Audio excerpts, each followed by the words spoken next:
नमस्कार, मी जयश्री देसाई. अल्टिमेट आरोग्य या माझ्या यूट्यूब चॅनलमध्ये आपणा सर्वांचं हार्दिक स्वागत.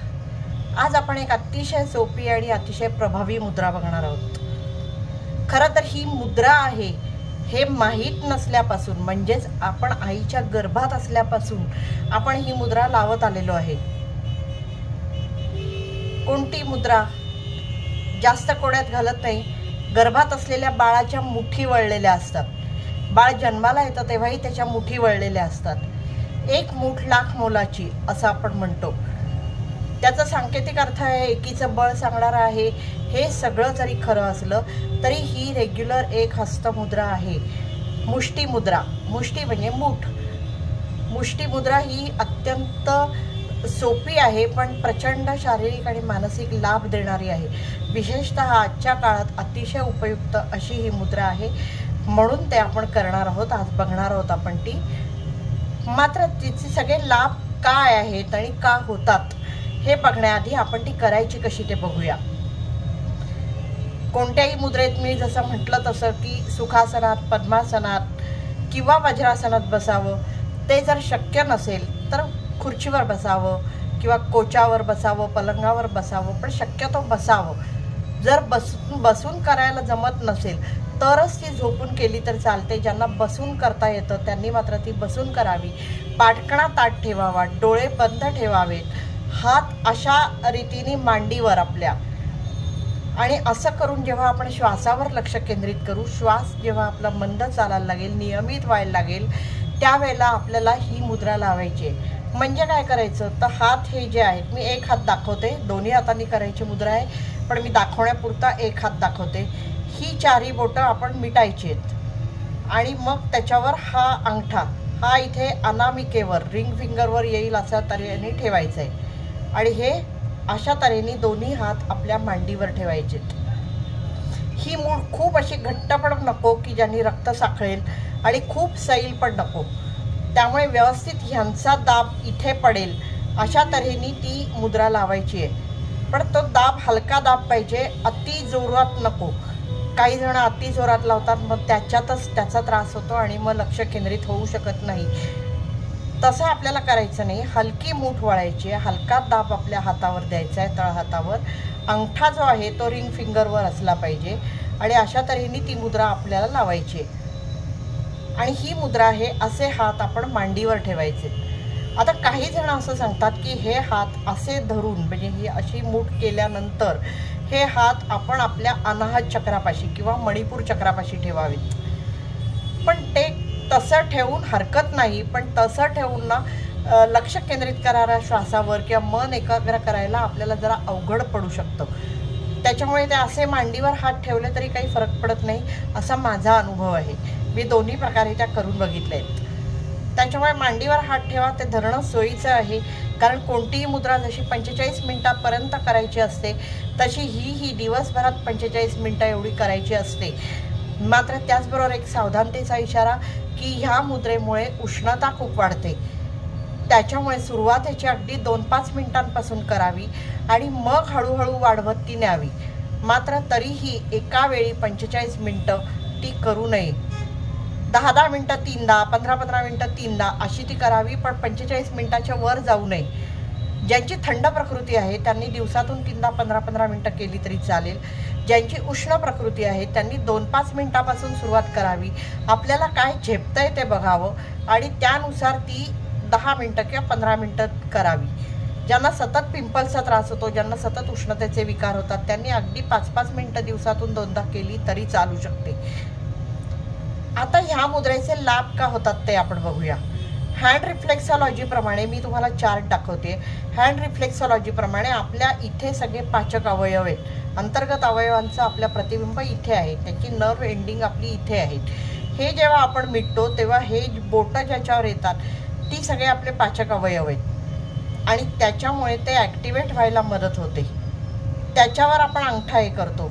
अंगठा ही 5ही तत्वांचा बॅलन्स साधायलाही मदत करतो. अग्नी आहे कारण अंगठा, तो 5ही तत्वांचा बॅलन्स साधायलाही मदत करतो, उष्णता देतो या 5ही तत्वांना. त्यामुळे 5ही तत्व बळकट होतात आणि त्याच्यामुळे आपली शक्ती वाढू शकते. आपली शक्ती वाढते. त्याला एक कारण असंही आहे की जेव्हा आपण असं करतो आणि उष्णता जनरेट होते त्याच वेळेला आपलं मणिपूर चक्र ॲक्टिवेट होत असतं आणि मणिपूर चक्राच्या टापूत आपले सगळे पाचक अवयव आहेत आणि मणिपूर चक्र ॲक्टिवेट झालं की पाचक अग्नी आपला प्रज्वलित होतो आणि त्याच्यामुळे जे जे आपण अन्न खातो ते पचायला मदत होते, कॉन्स्टिपेशन दूर व्हायला मदत होते, यकृताचं कामकाज सुधारायला मदत होते, यकृताशी संबंधित काही समस्या असतील तर त्या दूर व्हायला मदत होते.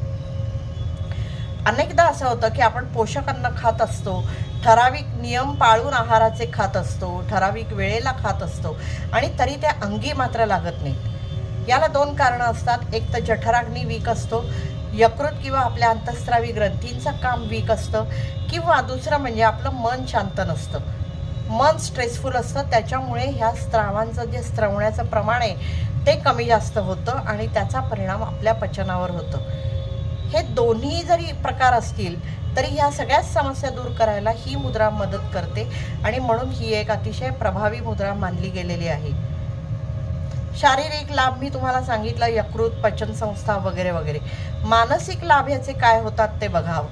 कारण आत्ता मी असं म्हटलं की जर स्ट्रेस खूप असेल, मानसिक अशांती असेल, नकारात्मक भावना असतील तर त्याचा परिणाम आपल्या पचनावर, आपल्या शरीराच्या सगळ्याच अंतःस्रावी ग्रंथींवर होत असतो आणि ते हार्मोनल इम्बॅलन्स झाला तर आपल्याला अनेक व्याधी जडू शकतात.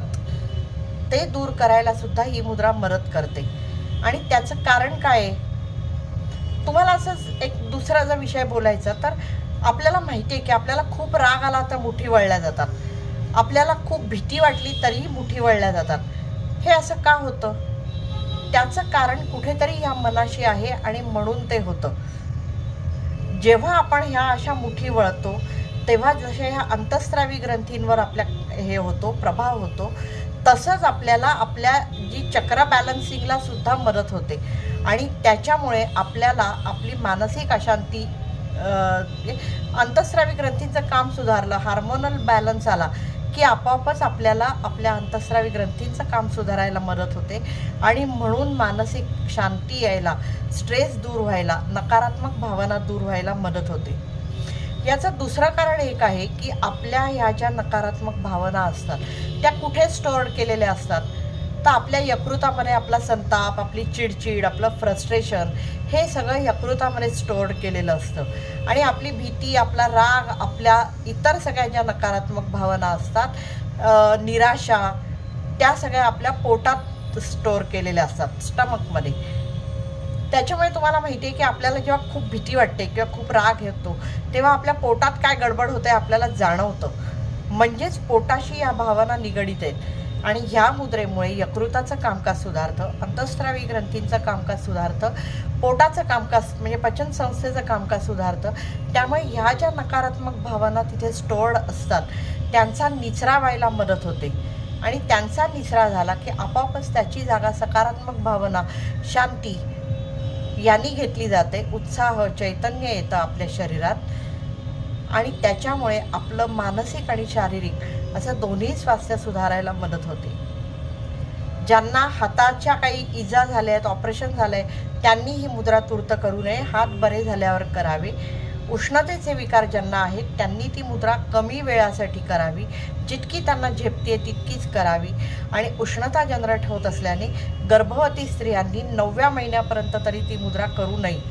9व्या महिन्यानंतर ती केली तरी चालते, कारण डिलिव्हरीचा वेळ जवळ आलेला असतो. बाकी सरसकट सर्वांनी ही मुद्रा करायला हरकत नाही. त्यांनी तुमचं शारीरिक मानसिक दोन्ही बल वाढेल, शारीरिक मानसिक दोन्ही समस्या दूर होतील. ही मुद्रा तुम्ही करून बघाल अशी मला आशा आहे. करून तुमचे अनुभव मला अवश्य कळवा, मला खूप आवडेल. ही अशीच माहिती घेऊन मी दर शनिवारी आपल्या भेटीला येणार आहे. मात्र ती आपल्यापर्यंत पोचावी यासाठी आपण हे चॅनल लाईक, शेअर आणि सबस्क्राईब करणं गरजेचं आहे. आपण ते कराल अशी आशा आहे. करा अशी माझी तुम्हाला विनंती आहे.